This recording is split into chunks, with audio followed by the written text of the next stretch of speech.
Bonjour et bienvenue dans cette vidéo qui va vous montrer des petites expériences sur la vitesse à réaliser à la maison avec les moyens du bord.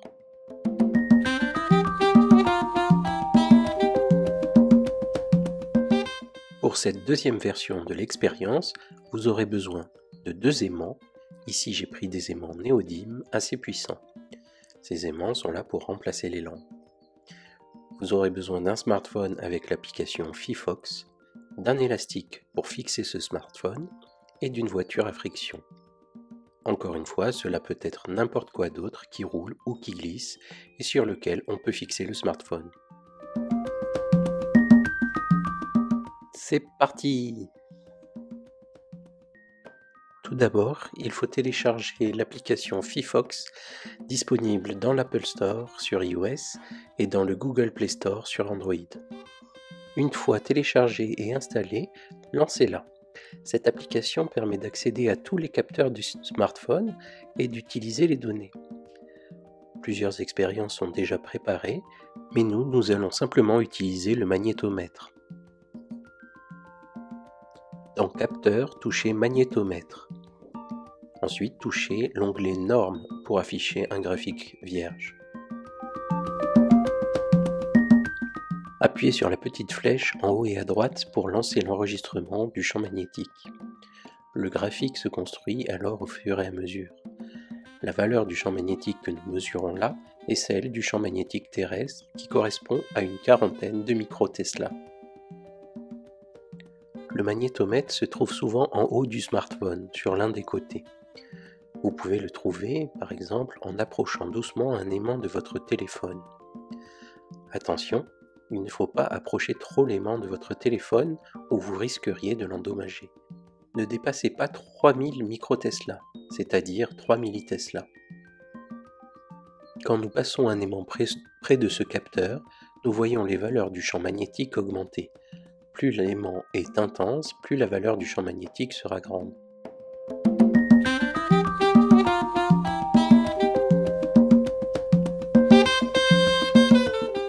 Si vous n'avez pas d'aimant néodyme, vous pouvez chercher des jouets avec des aimants. Par exemple, ce jeu de construction magnétique peut faire l'affaire.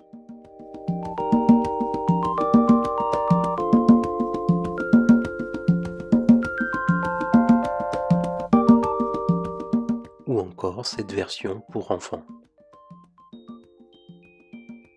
Vous n'en avez pas non plus? Il est aussi possible de fabriquer un aimant avec une pile et un fil que l'on aura enroulé plusieurs fois sur lui-même. Ainsi, lorsqu'on fait contact avec les extrémités de ce fil, eh bien cela produit un champ magnétique. L'inconvénient de cette méthode est que la pile va s'user très rapidement et le fil va chauffer, donc faites attention. Vous n'avez pas cela non plus? Vous pouvez tester d'autres objets comme cette plaque de métal ou encore cette bille métallique du même jeu que tout à l'heure. Alors ça marchera un peu moins bien parce que c'est beaucoup moins magnétique. Vous pouvez aussi chercher d'autres objets un peu plus courants pour vous, peut-être des écouteurs de smartphone. À l'intérieur c'est un haut-parleur, donc il y a des aimants. Et comme il y en a deux, ça peut être pratique. Et si vous n'en avez pas non plus, vous pouvez aller chercher dans votre cuisine. Il y a des appareils par exemple pour mixer la soupe. Et dans ces appareils, il y a un moteur. Et dans ce moteur, il y a une bobine comme tout à l'heure. Et cela produit un champ magnétique. Vous pouvez donc aussi vous en servir. L'expérience est aussi simple que la première. Posez les deux aimants à une distance d l'un de l'autre. Ici, je les ai placés à 60 cm. Vous pouvez modifier cette distance, mais elle ne doit pas être trop petite ni trop grande. Nous allons ensuite faire passer le smartphone fixé sur le véhicule à l'aide de l'élastique devant ces deux aimants. Attention, les aimants doivent être à la bonne distance du capteur. Il faudra donc chercher à quelle distance faire rouler le véhicule. C'est le moment de lancer l'enregistrement du champ magnétique.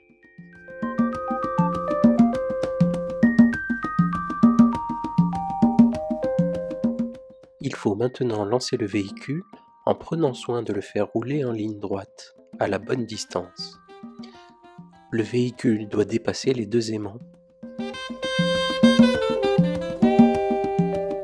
Il est maintenant temps d'analyser les résultats. Il faut d'abord toucher le graphique pour l'afficher en grand. On voit alors 2 grands pics qui correspondent à chaque passage devant un aimant. Zoomez alors avec 2 doigts sur ces 2 pics. Le premier pic correspond au passage devant le premier aimant, alors que le second pic correspond au passage devant le second aimant. Touchez alors le bouton en bas et au milieu pour analyser la courbe. Touchez maintenant le haut du premier pic. On voit alors des informations. L'instant T1 auquel la voiture est passée devant le premier aimant et la valeur du magnétisme. Nous avons uniquement besoin de l'instant T1 en secondes que l'on va noter sur une feuille de papier.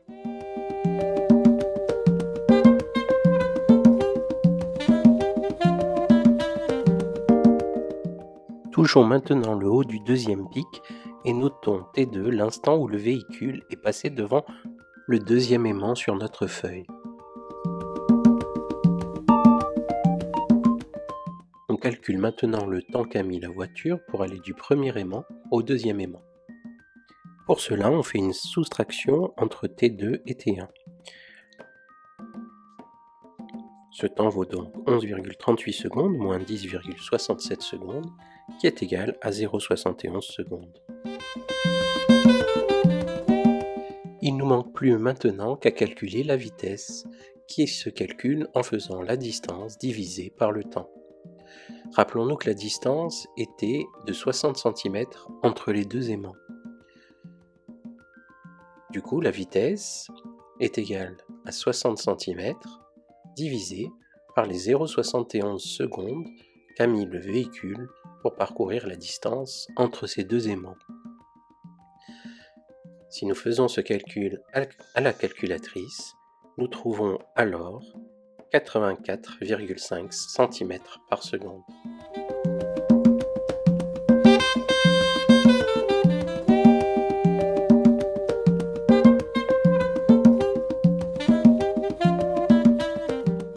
Et voilà, il ne vous reste plus qu'à essayer vous-même avec divers véhicules. Amusez-vous bien!